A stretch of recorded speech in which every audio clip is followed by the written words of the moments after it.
have you noticed the trend that anybody that's ever hung out with, talked to, or heard of Sean McVay got a job as a coach in the NFL? Is that they're all placed now after the coaching vacancy? There's 2 more vacancies, I think, or 1 or 2 more vacancies. Coach just mentioned Sean McVay. Coach, you are now the coach of the Cincinnati Bengals. Congratulations. Perfect. Yeah. You know what? I declined. I was going to say, do you really want that position? Yeah. Smart move.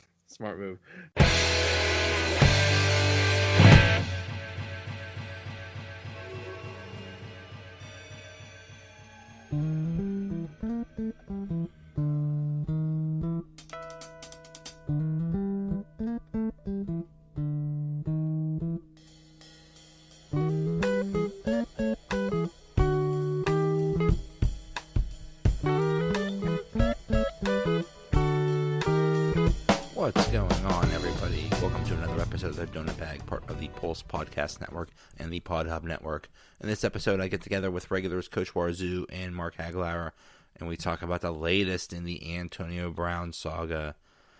Man, somebody said that the Steelers are like the Kardashians. You can't argue with that. Also, we preview the divisional playoff games this weekend. The Donut Bag starts right now.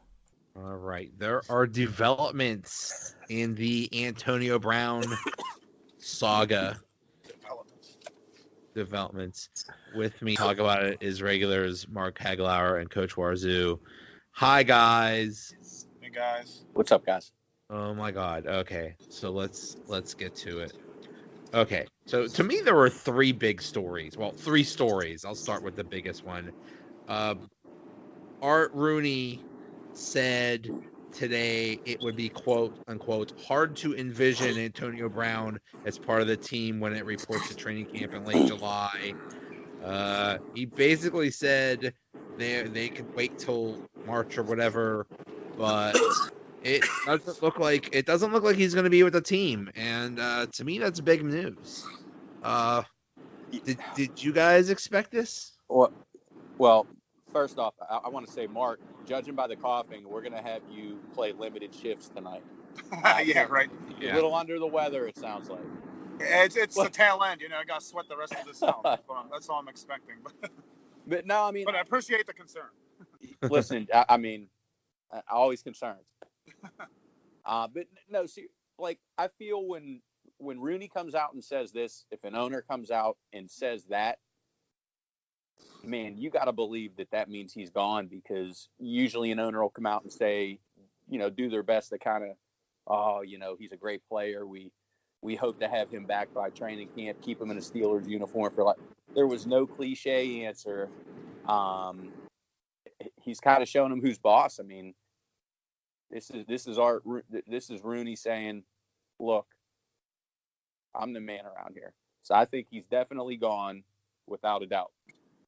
I mean, obviously he drew a line in the sand, and when the owner comes out like that, it's like, listen, this is way more than unacceptable. And as much as he says he can't see, he didn't say no, but I still think he's like 90% gone. But this might be one of those things where he shut that out.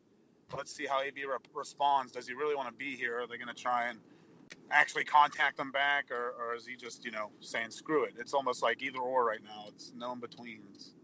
Well, the thing that blows my mind is apparently he hasn't talked to anybody, and Tomlin and Rooney have tried to call him, and he's blown them off. And that just blows my mind. The dude, I pulled it up. He has been paid so far a total of $69 million, guys. And apparently, and the owner of the company, no matter who you work for, you blow off work for a week, then the owner, then you don't have the guts to tell anybody about, you have somebody else call and say, oh, he's ready to come now. That's the crazy thing is, probably in his mind, he thinks that he's the victim here. Listen, he basically told Rooney to take that picture of his dad and Antonio Brown hugging at training camp. Like The Rock said, turn it sideways, your candy ass. Yeah. That's basically what he did. You know, he's not returning his calls. Like, now he basically dug a hole for himself that because he never talks, and all of a sudden he comes out and he drops a bombshell in the media like this. I think that means that he's definitely gone. He knows that there's probably, like you said, that 10% chance that, you know, that you can't move him. But I feel like that with who he is, even though he's 31, big cap hit, like, you're still going to be able to move him for something of okay value. I agree. The way he works out and how good I still think he's got like 4 or 5 at least productive years, if not, you know, really good the next couple years still. But yeah, he's definitely going to be tradable. You know, he's going to have value, and people are going to want that. The question at least his talent, maybe not the shenanigans. What is he going to get? What are they going to get for him? At least a first round draft pick, but then what? There has to be more, because Amari Cooper got a first. Well, you know, I think what you have to start looking at too is those teams that are going to be picking the top 5 of the second round, where you're pretty much going to get first round talent at the front end of the second round. You know, you do that in a player. And I think, depending on the player, I think that's pretty fair value for the situation that you're in right now. You know, like in Arizona or a Jets or somebody in that high second round area where you can go ahead. Yeah, the Niners. You can. And Jerry Rice has already publicly endorsed going. Yeah, apparently. Yeah, I agree with what you're saying. He definitely has value with what Cooper went for. I think that would be fair. You know, even if you get a star player now, then maybe you bump into like a second round pick or something. But you should get at least 2 pieces for someone with, you know, AB's abilities. Yeah. But it's who knows? It's crazy. Thinking about it too, when we were just talking, to me it seems like he almost just put himself into like another Le'Veon Bell situation where, like, he might have done so much damage, he's afraid to confront them now. He's like, Bell I don't think he wanted to kill back in that locker room. I'll tell you at this point doesn't know what to say, like how to react at this point. I'll tell you my sleeper team for where Brown will get traded to. The Tampa Bay Buccaneers. I was going to say, please don't say New England. Yeah. So you saw that whole exchange. Bruce Arians, baby. And you saw that whole exchange between him and Mike Evans on Twitter. They have the 5th pick in the draft. So, you know, you get that, 37. And, you know, I don't know who they'd have the deal. Sounds like, I mean, what's his name? Jackson wants out of there. So they're going to have a wide receiver spot open. Yeah, I mean, look, honestly, maybe bring Deshaun Jackson. That's your big cap hit guy. Yeah, so I don't know if he's not a free agent. I mean, I'm all for that. Like, their second round pick in Deshaun Jackson for Antonio Brown. You drafted a young guy. You know, it could work. It has to be an NFC team. Maybe it doesn't. I mean, like anybody but the Patriots, I would do it. Yeah. Or divisional. I wouldn't want them in the division. It could be Indianapolis. It could be the Jets. I just think that Raiders. That high second round pick. I don't know who is going to give up their first round pick for Antonio. I mean, maybe. I guess it depends on how far. It gotta be at least a first round pick. Amari Cooper got a first round pick, that's and Antonio Brown's way better than him. I agree with that, but I think it's a different situation. That was number one. That's Jerry Jones, and I don't know. I just don't see Antonio Brown a team partner for this year. I don't. Next year, a future first rounder, maybe swap. Well, that's the thing. Depending on how badly they want to get rid of him. I mean, I think the Steelers are. I mean, they don't. I don't know how much they think it's mendable, but they don't have to trade him, so they could probably stick to what they want. And if someone really wants them, you know, maybe they overpay. Maybe Jerry Jones wants them too. There you go. Get 2 receivers. Well, they kind of do have to get rid of him. I mean, the owner just said, he's probably not going to be around. Teams can use that as leverage. It's like, hey, you got to get rid of the guy, so we're not going to give you equal value for him. Again, I'm not saying he's not, but he said probably, and they don't have to because he's under contract. Could it cause problems? Maybe, but I'm just saying as far as the Steelers are concerned on their end, it's not like they're in, last deal or not signed kind of rental player type of. Yeah, where everybody knows they got to trade. Yeah. The worst part of all of this is now we have to go analyze his mysterious Instagram posts. Yeah, right.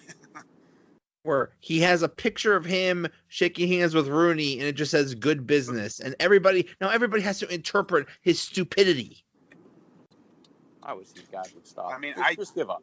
Just get off. Just take a break from social media. I don't know what that means. I didn't find that to be like anything super insulting, but I just don't know what it means.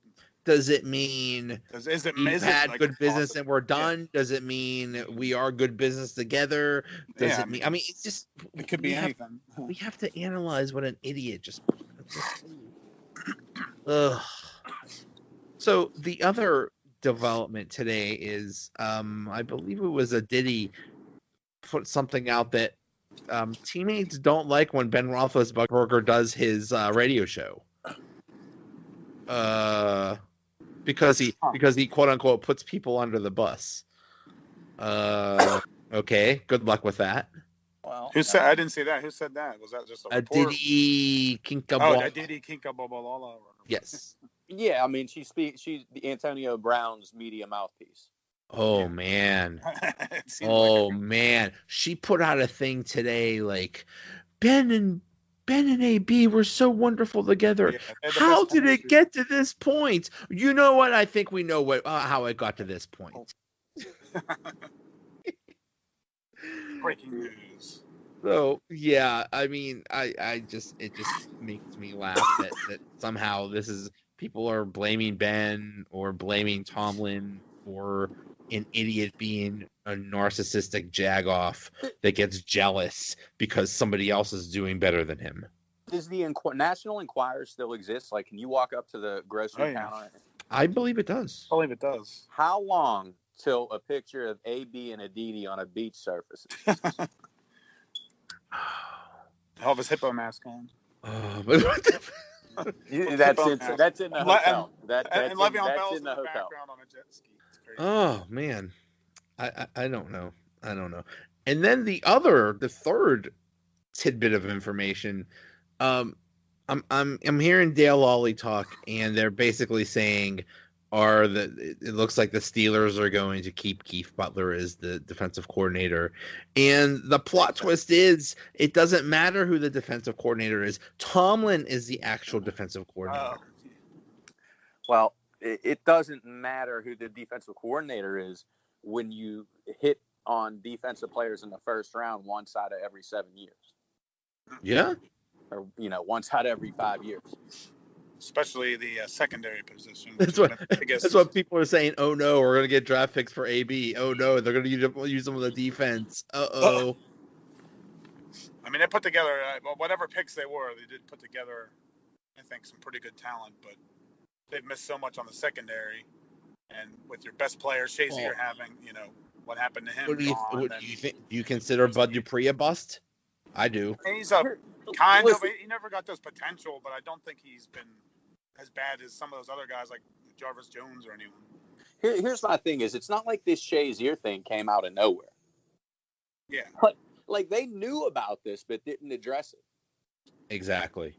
Well, I mean, they tried. Exactly. They addressed it with Bostic, and they were going to say, "Oh, maybe the safeties will play linebacker." Oh yeah, well, I mean that's not really addressing it. That's just like it's putting a Band-Aid on a gun. Niagara Falls with a Band-Aid. Yeah. Exactly.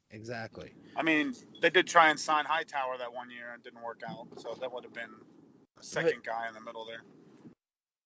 Yeah, didn't work out. Like you can't make people trade with you if they're not really willing to move in their spot. So I don't know if that was actually attempted or not either. at the draft. I mean, it sounded like they tried, but we just don't know. And now in free agency, there really wasn't much else available. I